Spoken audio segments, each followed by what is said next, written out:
Il était une fois un père avec son fils qui habitait pas loin d'une forêt. Et ce fils-là était très turbulent, des bêtises tous les jours. Le père a décidé de trouver une solution. Il lui dit, écoute, regarde, si maintenant tu continues à faire des bêtises, il y a une panthère qui va arriver. C'est quelque chose qu'on retrouve beaucoup même de nos jours aussi, ce genre de menace. Il y a une panthère qui va arriver de la forêt et qui va venir te manger. Et là, ça va régler l'histoire. Le fils, il prend peur. Le premier jour, il voit ça, il se dit, purée, j'arrête, etc. Mais le deuxième jour, évidemment, le naturel revient. Et il va recommencer à faire des bêtises. Et là, il va voir qu'il n'y a pas de panthère qui vient de la forêt. Et le troisième jour, pareil, encore plus. Et quatrième jour, et ainsi de suite. Jusqu'au jour où, à ce moment-là, il va faire des bêtises comme il le faisait à la base, sans aucune crainte. Et là, son père continue à lui dire, attention, la panthère va venir te manger, attention. Et le fils va répondre, ben non, pas du tout. Enfin, tu vois bien, je continue à faire des bêtises. Et là, il n'y a rien qui se passe. Le père décide de passer à l'action. Il va aller dans le meilleur magasin de déguisement. Il va acheter un costume de panthère. Et il va attendre que son fils fasse une bêtise. Dès que son fils va faire une bêtise, à ce moment-là, il va vite aller se cacher. Il va se déguiser. Et il va revenir vers son fils, habillé en panthère, et commencer à l'attaquer en essayant de le bousculer, en essayant, le fils va crier, va pleurer, va appeler son père. Et là, le père, donc la panthère, va repartir vers la forêt. Le père va se changer, va mettre dans un sac et revient vers la maison, voit son fils en pleurs. Et là, le fils lui dit, papa, tu avais raison, la panthère est venue, elle m'a attaqué, elle m'a poussé, elle m'a frappé. Et toi alors? Il fait quoi mon fils? Et alors quoi? Mais je t'avais dit, je t'ai prévenu. Il fait oui, mais papa, mais toi tu étais où à ce moment-là? Et là, le père, évidemment, va se dire, s'il savait que j'étais derrière le déguisement, à ce moment-là, il aurait été évidemment beaucoup plus tranquille. Évidemment, au quotidien, chacun reçoit des soucis avec l'un, avec l'autre, au travail, dans la famille, avec des amis. Il y a toujours des soucis, on nous fait toujours peut-être des choses qui ne sont pas top. Mais à ce moment-là, ce qu'il faut avoir comme réaction, c'est de savoir que tout vient d'Hachem. Il n'y a rien qui vient de la personne en elle-même. Personne ici dans ce monde ne peut agir d'elle-même sans qu'Hachem l'a décidé. À ce moment-là, on comprend qu'il faut savoir pardonner, arriver à Yom Kippour, il faut savoir pardonner avec beaucoup plus de facilité. Lorsqu'on sait ça, il faut savoir encore plus facilement pardonner. D'ailleurs, en parlant de déguisement, on connaît donc l'expression Kippourim, donc Yom HaKippourim, Kepourim, comme à Pourim. Pour dire quoi? Pour nous dire, il y a plusieurs explications évidemment, mais une des explications est que lorsqu'on vient à Kippour, on a l'impression, en tout cas avec notre œil qui juge, on se dit, regarde celui-là comment il se déguise toute l'année, il est là, il faute et truc, et il va là, et il va dans des endroits qui sont pas top, il fait des choses qui sont pas top. Arrivé à Kippour, la personne se déguise, on se dit, et il vient devant Hachem, il s'habille en blanc, il va prier, il met le talit sur la tête toute la tefila, toute la journée, il va se lever, il va rester debout, Et là on se dit, qu'est-ce qu'on fait là? On est vraiment, c'est quoi? On est des comédiens, on est avec notre déguisement, on fait semblant devant Hachem. Et là on se dit, non, c'est exactement l'inverse qu'il faut regarder. Ne regarde pas les autres, ou même toi-même, comme un déguisement que tu portes à Kippour, et que toute l'année en réalité tu es quelqu'un d'autre. Mais vois plutôt l'inverse. Dis-toi qu'à Kippour, tu es la personne qu'il faut être, tu es la personne qu'en réalité tu es au fond de toi-même. C'est celle-ci la vraie que tu es, c'est à Kippour. Et tout le reste de l'année, lorsque tu fautes et lorsque tu fais des choses qui ne sont pas top, à ce moment-là, c'est là où tu as un déguisement. Et lorsqu'on comprend ça, aussi il est plus facile de pardonner les autres en se disant que les personnes qu'on voit à Kippour, c'est elles les vraies. Même ceux qui viennent quelques instants à la synagogue, à la fin, même ceux qui ne viennent pas à la synagogue, même ceux qui vont faire des tfilotes, pas faire de tfilotes, de tout.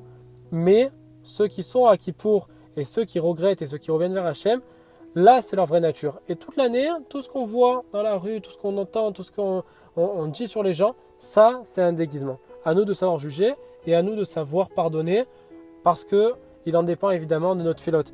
Le Zohar HaKadosh nous dit quelque chose de très effrayant. Évidemment qu'il vaut mieux lire avant Kippour plutôt qu'après Kippour. Le Zohar nous dit Parashat Tetzavé, tout celui qui n'enlève pas la haine dans son cœur vis-à-vis de son prochain la veille de Kippour, Kol atfilot shemitpalel b'yom kippourim enan mitkablot lema'ala ve'enan nishmaot chas v'shalom. On dit que toute cette filote qui va prier à Kippour, elles ne seront pas reçues en haut et elles ne seront même pas entendues chas v'shalom. On veut dire qu'en réalité, tout ce que chacun va faire, des ségoulottes, le mikvé, s'habiller en blanc, le talit, les meilleurs, tous les meilleurs minagim qu'il puisse y avoir, tout ça, en réalité, si la personne n'a pas enlevé la haine envers son prochain, n'a pas demandé pardon, n'a pas accepté le pardon, à ce moment-là, toute cette filote-là, toutes les filotes qu'il va faire à Kippour, toutes les filotes qu'il va faire de manière générale, que ce soit pour lui, que ce soit pour le peuple, toutes les filotes qu'il va faire, elles ne seront même pas acceptées et même pas entendues par Hachem. D'ailleurs, les Chachamim nous disent que il y a 3 tiers sur les Averot qu'on doit se faire pardonner. Un premier tiers est pardonné veille de Rosh Hashanah par Hachem. Deuxième tiers qui est pardonné le jour même de Rosh Hashanah. Et le troisième tiers qui est pardonné le jour de Kippour. Et Rabbi Nathan Eibishitz nous dit que ce tiers-là qui reste, c'est les Averot de Ben Adam Lachavero. Les Averot entre un homme et son prochain. Et attention, parce que celui qui tient tête, celui qui ne veut pas pardonner en disant non, chacun de son côté, moi c'est avec Hachem, Hachem pardonne-moi si j'ai fait des choses aux autres. Non, si tu n'as pas demandé pardon vraiment à la personne la veille de Kippour, à ce moment-là, ça entraîne que toutes les fois ne sont pas acceptées. Hachem fait mida keneged mida. De la même manière que toi, tu ne pardonnes pas à l'autre, de la même manière que toi, tu ne demandes pas pardon à l'autre, à ce moment-là, pourquoi moi, je vais te pardonner? Si on pense que ce qui concerne les humains, ça concerne les humains, et avec Hachem, c'est différent, pas du tout. Le Pri Hadash nous dit que de la même manière, si toi, tu ne pardonnes pas, si c'est au niveau humain, à ce moment-là, tu transgresses le commandement d'Hachem, tu aimeras ton prochain comme toi-même. Donc ça veut dire que forcément, même au niveau humain, c'est lié avec Hachem.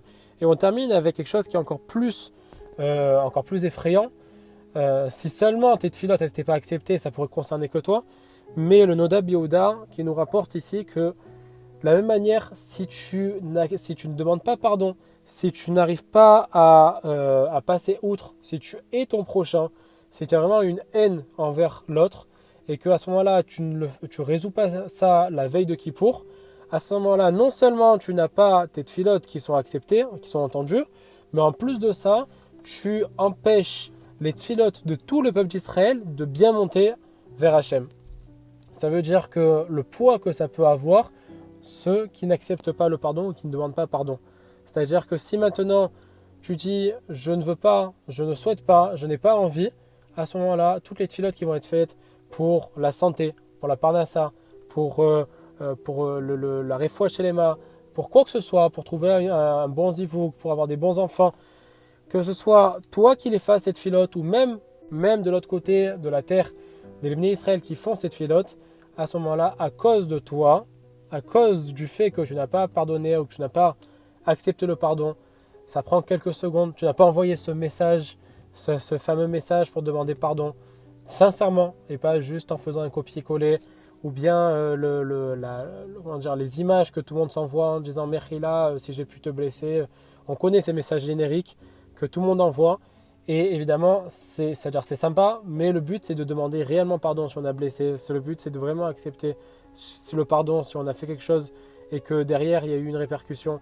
Il faut savoir accepter le pardon et demander pardon, parce que si on ne le fait pas, toutes les filotes qui vont être faites par le peuple d'Israël peuvent être empêchées de monter vers Hachem, et évidemment les conséquences sur la suite de l'année. Donc en conclusion, à quelques heures de Kippour, à nous maintenant tous d'enlever le déguisement qu'on a toute l'année, d'être la vraie personne qu'on est en réalité, arriver à Kippour, et surtout, avant tout ça, avant toutes les minagim, avant toutes les ségoulottes, avant quoi que ce soit, avant même de se tremper au mikvé, envoyer un message, appeler ou aller à la rencontre des gens qu'on a pu blesser et demander pardon réellement. Ça sera le seul moyen de pouvoir envoyer plus rapidement toutes les tfilotes qu'on va faire à Kippour et toutes les tfilotes qu'on a pu faire. Bezrat Hashem, qu'on puisse avoir un bon pardon et des tfilotes qui soient bien exaucées.